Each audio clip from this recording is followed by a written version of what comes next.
एक गरीब इंसान सोचता है कि अब उसकी ज़िंदगी में सब कुछ अच्छा होगा। तभी कोई दूसरा आकर उनकी खुशियों को कुचल देता है। मूवी की शुरुआत होती है और हम हमारे हीरो और हीरोइन का धमाकेदार रोमांस देखते हैं।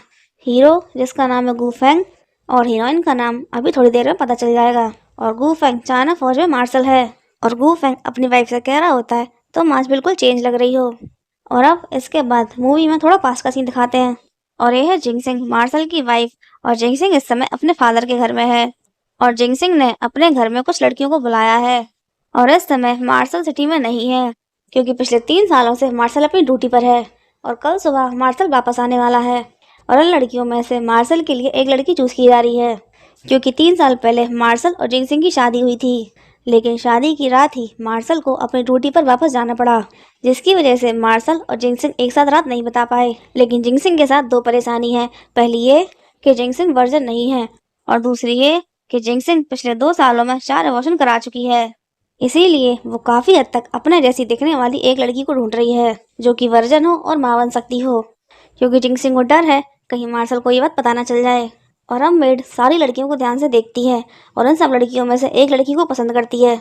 और ये लड़की मेड को बहुत ज़्यादा पसंद आती है। और इसे देखकर मेड मन में कह रही होती है, मुझे डर है कि जब मार्शल इस लड़की को स्पर्श करेंगे तो इसके दीवाने हो जाएंगे। और अब मेड जिंगसिंग को आवाज़ देती है और इस लड़की को फाइनल करने के लिए जिंगसिंग बाहर निकल के आती है। और अब इस लड़की को अपना नकाब उतारकर चेहरा दिखाने को बोलती है। और ये लड़की अपने चेहरे का नकाब हटाने लगती है। और जैसे ही अपने चेहरे का नकाब हटाती है, इसको देखकर सब लोग दंग रह जाते हैं, क्योंकि इसका चेहरा हूबहू जिंगसिंग के जैसा है। और यही है हमारी हीरोइन, जिसका नाम है सॉन्ग रैन। और सॉन्ग रैन को देखकर चौंक कर मेड जिंगसिंग से कहती है, ये तो बिल्कुल आपकी जुड़वा बहन जैसी लग रही है। और जिंगसिंग एक बहुत ही ज्यादा घमंडी और बदतमीज लड़की है, और इसीलिए मेड के सिर्फ इतना बोलने पर मेड में एक जोरदार चांटा चढ़ देती है। और इससे कहती है, तेरी हिम्मत कैसे हुई इसे मेरी बहन बोलने की। और अपने मन में कहती है, मेरी मजबूरी है, वरना इसकी औकात तो मेरे जूते उठाने के लायक भी नहीं है। और फिर सॉन्गरैन से कहती है, अपनी औकात मत भूलना, याद रहे तुम सिर्फ मेरी एक नौकरानी हो। और यदि तुमने अपनी औकात भूलकर मार्शल को बहकाने की कोशिश की तो मैं तुम्हारी जान ले लूंगी, याद रखना। और सॉन्गरैन बड़ी ही सभ्यता के साथ इससे कहती है, मैडम निश्चिंत रहें, मुझे अपनी औकात पता है। और अब सॉन्गरैन अपने मन में कहती है, बस इसी मौके का मुझे इंतजार था। और अब 3 साल पहले का सीन दिखाया जाता है। और ये है असली सॉन्गरैन, जिसकी आज एक अच्छी नौकरी लग गई है। और बड़ी ही खुशी के साथ सॉन्गरैन ये बात अपने फादर को बताती है। और ये बात सुनकर सॉन्गरैन का फादर ही बहुत ज़्यादा खुश हो जाता है। और सॉन्गरैन का फादर रिक्शा चलाने का काम करता है। और सॉन्गरैन अपने फादर से कह रही होती है, पापा अब मेरी जॉब लग गई है, इसीलिए अब से आप ये काम नहीं करेंगे, घर पर रहकर आराम करेंगे। और तभी एक आदमी रिक्शे के लिए सॉन्गरैन के फादर को आवाज़ देता है। और इसका फादर सॉन्गरैन से कहता है, ठीक है, मैं तुम्हारी बात मानूंगा, लेकिन अभी मुझे जाना होगा, क्योंकि तुम्हारी शादी के लिए भी मुझे दहेज इकट्ठा करना है। और इतना बोलकर अपना रिक्शा लेकर चला जाता है। और तभी एक गाड़ी इनका एक्सीडेंट कर देती है। और एक पल में ही सॉन्गरैन और उसके फादर की खुशी मातम में बदल जाती है। और सॉन्गरैन रोती हुई अपने फादर के पास आती है। और ये एक्सीडेंट करने वाली कोई और नहीं बल्कि खुद जिंगसिंग है। और जिंगसिंग के संग कार में एक आदमी बैठा होता है, जो जिंगसिंग से कह रहा होता है, मैंने तुम्हें समझाया था, मना किया था, तुम्हें अच्छे से गाड़ी चलानी नहीं आती है, इसीलिए अभी रोड पर गाड़ी मत चलाओ, और तुमने मेरी बात नहीं मानी, देखा अब क्या हो गया। मगर जिंगसिंग अपनी गलती नहीं मानती और कहती है, इस सब में इसी आदमी की गलती है, जो अंधा बनकर रोड क्रॉस कर रहा था, और मुझे किसी भी हाल में मार्शल की बीवी बनना है, इसीलिए इन सब चीज़ों को मैं अपने रास्ते में नहीं आने दूंगी। और फिर जानबूझकर जिंगसिंग के फादर के ऊपर अपनी गाड़ी चढ़ा देती है। और अपनी रईसी की घमंड में चूर इनके ऊपर ढेर सारे पैसे फेंक कर मुस्कुराकर चली जाती है। और ये देखकर जिंगसिंग बिलखती रह जाती है। और जिंगसिंग का फादर जिंगसिंग से कह रहा होता है, अपना ख्याल रखना और एक अच्छी ज़िंदगी जीना। और इन्हीं आखिरी शब्दों के साथ अपना दम तोड़ देते हैं। और सॉन्गरैन अकेली पड़ जाती है। और अब सॉन्गरैन अपने फादर को अपनी पीठ पर लाद के ले जा रही होती है। और ये देखकर आसपास के लोगों को इनके ऊपर तरस आ रहा होता है, लेकिन कोई भी इनकी हेल्प नहीं कर सकता था, क्योंकि सॉन्गरैन के फादर को मार्शल की होने वाली बीवी ने टक्कर मारी थी। और अब सब लोगों की बातें सुनकर सॉन्गरैन अपने मन में कह रही होती है, मैं कसम खाती हूँ, मैं अपने फादर के खून का बदला उस जिंगसिंग के खून से लूंगी, फिर चाहे इसके लिए मुझे कोई भी कीमत क्यों ना चुकानी पड़े। और अब सॉन्गरैन अपने फेस की प्लास्टिक सर्जरी करवा लेती है और अपना फेस हूबहू जिंगसिंग की तरह बनवा लेती है। और एक वेश्या के पास रहकर एक मर्द को लुभाने के सारे तौर तरीके सीखती है। और 3 सालों में कड़ी मेहनत करके खुद को पूरी तरह चेंज कर लेती है। और ये लेडी सॉन्गरैन से कह रही होती है, आखिर इतनी तकलीफों को झेलकर तुमने खुद को ऐसा क्यों बनाया है। और सॉन्गरैन कहती है, इस औरत को ख़त्म करने के लिए। और आज मार्शल सिटी में वापस आ रहा है और सभी लोग यहाँ खड़े होकर बेसब्री से उसका इंतजार कर रहे होते हैं। और अब दरवाज़ा खुलता है और मार्शल की बहुत ही शानदार एंट्री होती है। और जैसे ही मार्शल की एंट्री होती है, इसके पीछे 4 लाशें लटक रही होती हैं। और ये नज़ारा देखकर यहाँ मौजूद सभी लोग बुरी तरह से घबरा जाते हैं। और मार्शल इनसे कहता है, आप सबको घबराने की ज़रूरत नहीं है। मैं 3 साल तक अपने काम की वजह से सिटी में नहीं था और कुछ बदमाशों ने इसी बात का फ़ायदा उठाया, लोगों को परेशान किया और फौज के राशन में घपला किया। और इसी बात की इन लोगों को सज़ा मिली है और ये उन लोगों के लिए एग्जाम्पल है जो ऐसे काम कर रहे हैं, अभी रुक जाएं, वरना ऐसे ही चौराहे पर लटक रहे होंगे। और सोंगरेन जिंगसिंग बनकर खड़ी होती है और जिंगसिंग सोंगरेन की नौकरानी बनकर। और अब मार्शल सोंगरेन से कहता है, बहुत समय हो गया मैं मैडम से नहीं मिला। और सोंगरेन मन में कहती है, मुझे भी आपसे मिलने का बेसब्री से इंतज़ार था। और कुछ ना बोलकर चुपचाप खड़ी होती है। और मार्शल इससे कहता है, क्या हुआ मैडम, कुछ बोल क्यों नहीं रही। और फिर सोंगरेन कहती है, मैं मार्शल की वीरता को देखकर उनकी कायल हो गई हूँ। और मार्शल इससे कहता है, 3 साल पहले हमारी शादी अधूरी रह गई थी और अब उसे पूरा करने का समय आ गया है। और सोंगरेन का हाथ पकड़कर बहुत ही रोमांटिक अंदाज में उसे घोड़े के ऊपर बिठा लेता है। और जिंगसिंग बस बेबस होकर ये सब कुछ अपनी आंखों से देख रही होती है। और सोंगरेन मन में कहती है, जिंगसिंग अब तुम बस इसी तरीके से देखती रहो, धीरे धीरे करके हर एक चीज़ जो तुम्हारी है वो मेरी हो जाएगी। और जिंगसिंग झटपटाते हुए अपने पैर पटक रही होती है और अब सोंगरेन के पास आकर इसके ऊपर अपना सारा गुस्सा निकाल रही होती है और इससे कह रही होती है, तेरी औकात मेरे जूते साफ करने लायक भी नहीं है और तेरी इतनी हिम्मत, तुम मार्शल को सेड्यूस करने की कोशिश कर रही है। मगर सोंगरेन बहुत ही शांत होती है और उससे कुछ भी नहीं कहती और खड़े होकर अपना ड्रेस खोल देती है। और यह देखकर घबराते हुए जिंगसिंग कहती है, आखिर तुम करना क्या चाह रही हो। और सोंगरेन कहती है, मैं तो वही कर रही हूँ जो करने के लिए मैडम ने मुझे हायर किया है और वो काम बिना कपड़े उतारे तो नहीं हो सकता।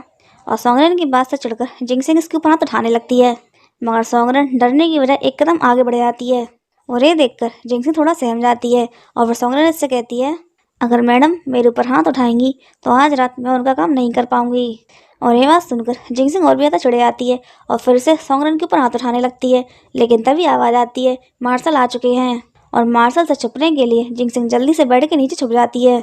और अब मार्शल रूम के अंदर आता है और जैसे ही मार्शल रूम के अंदर आता है, सोंगरेन इसे लुभाते हुए इसके कपड़े उतारने लगती है।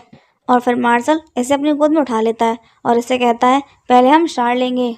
और ये नज़ारा देखकर जिंगसिंग बहुत ही ज़्यादा कुट रही होती है, मगर कुछ बोल नहीं पा रही, लेकिन मन में सोंगरेन को गालियाँ दे रही होती है। और जितनी ज़्यादा जिंगसिंग कुट रही होती है, सोंगरेन उतनी ज़्यादा खुश होती है और कह रही होती है, जिंगसिंग अब तुम चुप रहकर सिर्फ तमाशा देख पाओगी लेकिन कुछ कर नहीं पाओगी। और सोंगरेन का अंदाज बहुत ही ज़्यादा रोमांटिक है और बहुत ही ज़्यादा रोमांटिक और सेक्सी तरीके से सोंगरेन मार्शल को वाइन पिला रही होती है। और अपनी वाइफ का इतना बदला हुआ अंदाज देखकर मार्शल भी हैरान होता है और सोंगरेन से कह रहा होता है, जिंगसिंग तुम पहले ऐसी बिल्कुल नहीं थी, तुम पूरी तरीके से चेंज हो गई हो। और सोंगरेन कहती है, मार्शल को कौन सी वाली ज़्यादा पसंद है, ये वाली या फिर पुरानी वाली। और अब मार्शल बहुत ही ज़्यादा सीड्यूस हो चुका था और बहुत ही ज़्यादा रोमांटिक और स्टाइलिश तरीके से सोंगरेन को पकड़कर बाथटब में खींच लेता है और इससे कहता है, ऑफ कोर्स ये वाली। और बहुत ही ज़्यादा रोमांटिक तरीके से इसको किस करने लगता है। और इन दोनों का इतना ज़बरदस्त रोमांस देखकर जिंगसिंग के नाक से खून आ जाता है और चिढ़ते हुए झटपटाकर यहाँ से चली जाती है। और जिंगसिंग जितनी ज़्यादा कुड़ रही थी, सोंगरेन उतनी ज़्यादा खुश हो रही थी। और अब मॉर्निंग में सोंगरेन मार्शल को यूनिफॉर्म पहना रही होती है और यूनिफॉर्म पहनाने के बहाने इसकी गन निकाल लेती है। और मार्शल सोंगरेन से बहुत ज़्यादा इम्प्रेस हो चुका था, इसीलिए इसे अपना खानदानी कंगन देता है और फिर इसके फोरहेड पे किस करके यहाँ से चला जाता है। और मार्शल के जाने के बाद सोंगरेन जिंगसिंग को सुनाने के लिए कहती है, ये पहला गिफ्ट है जो मार्शल ने मुझे दिया है। और जिंगसिंग देखती है, ये तो मार्शल का खानदानी कंगन है और जल्दी से इसे सोंगरेन के हाथ से छुड़ा लेती है और इससे कह रही होती है, आखिर तुमने मार्शल के ऊपर ऐसा कौन सा जादू किया है जो उसने अपना खानदानी कंगन तुम्हें दे दिया। और सोंगरेन इससे कहती है, कल रात तुमने सब कुछ अपनी आंखों से देख लिया है और तुम्हारी बातों से लगता है कि इससे पहले मार्शल ने तुम्हें कभी भी कोई भी गिफ्ट नहीं दिया है। और सोंगरेन के मुंह से ऐसी बातें सुनकर जिंगसिंग बुरी तरह चिढ़ जाती है और इससे कह रही होती है, बिच तेरी इतनी हिम्मत, तू मुझे इंसल्ट करे। और सोंगरेन के ऊपर हाथ उठाने लगती है, लेकिन तभी इन्हें मार्शल के वापस आने की आवाज़ आती है क्योंकि मार्शल देख लेता है कि उसके पास गन नहीं है। और अब मार्शल रूम के अंदर आता है जहाँ सोंगरेन इस तरीके से खड़ी होती है और सोंगरेन इससे कहती है, मार्शल वापस क्यों आए हैं। और फिर मार्शल इसके कपड़ों के बटन लगाता है और फिर अपनी गन उठाकर इससे कहता है, मैडम क्या सोच रही हैं, मैं यहाँ पर सिर्फ अपनी गन लेने आया था। और फिर सोंगरेन कहती है, क्या सच में मार्शल सिर्फ अपनी गन लेने वापस आए थे। और मार्शल इससे कहता है, अगर कल रात के बाद मैडम में अब भी एनर्जी बाकी है तो मैं यहाँ रुक सकता हूँ। और सोंगरन कहती है ज़रूरत नहीं है, अभी काम पर जाने का टाइम है। और फिर मार्शल सोंगरन का हाथ देखता है और देखता है हाथ में कंगन नहीं है और इससे कहता है क्या हुआ, क्या तुम्हें कंगन पसंद नहीं आया? और सोंगरन कहती है मुझे कंगन बहुत ज़्यादा पसंद आया और वो मेरे लिए बहुत ज़्यादा कीमती तोहफा है, इसीलिए मैंने संभाल कर रख दिया। और अब मार्शल सोंगरन से कहता है आज मैं फ्री हूँ, इसीलिए तुम्हें गन चलाना सिखाऊंगा। और सोंगरन पूछती है क्यों? और मार्शल कहता है क्योंकि तुम एक मार्शल की बीवी हो। वैसे तो हम एक सुरक्षित जगह पर रहते हैं, लेकिन मुसीबत का कोई भरोसा नहीं कब कहाँ से आ जाए, और मैं हर समय तुम्हें सेव करने के लिए तुम्हारे पास नहीं रह सकता, इसीलिए तुम्हें अपनी रक्षा करना आना चाहिए। और सोंगरन के लिए मार्शल का इतना अच्छा व्यवहार देखकर चिढ़ते हुए जिंगसिंग मन में कह रही होती है इसके संग कितना अच्छा व्यवहार कर रहा है, इतने अच्छे से मुझसे कभी बात नहीं की। बस एक बार मेरा काम पूरा हो जाए, उसके बाद ये यहाँ से चली जाएगी, तब मैं इसे बताऊंगी। और अब मार्शल सोंगरन को गन चलाना सिखा रहा होता है और अब सोंगरन अपने आप गन चलाती है और इसका निशाना टारगेट के बहुत ही पास लगता है। और ये देखकर मार्शल भी चौंक जाता है और इससे कहता है मैडम को तो बंदूकों से नफरत थी ना, और इसीलिए कभी भी गन को हाथ नहीं लगाया, तो फिर निशाना एकदम सही कैसे लगा? और सोंगरन कहती है क्योंकि मार्शल तोपों और बंदूकों का इस्तेमाल देश की रक्षा करने के लिए करते हैं, तो फिर मैं इनसे नफरत कैसे कर सकती हूँ, इसीलिए मैंने खुद को बदल लिया। और रही बात सही निशाना लगाने की, तो ये सब कुछ मेरे ट्रेनर की वजह से हुआ है। और मार्शल कहता है अगर ऐसा है तो ट्रेनर को उसकी फीस चाहिए। और सोंगरन मार्शल के लिप्स के पास किस कर लेती है और कहती है इतना काफ़ी है। और मार्शल कहता है नहीं, इतना काफ़ी नहीं है, और सोंगरन को ओठों पर किस करने वाला था। मगर ये सब कुछ जिंगसिंग से बर्दाश्त नहीं होता और वो बीच में कूद पड़ती है। और इसे देखकर मार्शल कहता है आखिर तुम कौन हो? मगर जिंगसिंग कोई भी जवाब नहीं दे पा रही थी। और सोंगरन मन में कहती है क्या हुआ, जवाब दो। और फिर मार्शल से कहती है ये मेड मेरे साथ मेरे घर से आई है मेरा ख्याल रखने के लिए। और सोंगरन के मुंह से अपने लिए नौकरानी शब्द सुनकर जिंगसिंग बुरी तरह झटपटा रही होती है, मगर कुछ कर नहीं पा रही थी, बस अपने मन में सोंगरन को गालियां दे रही होती है।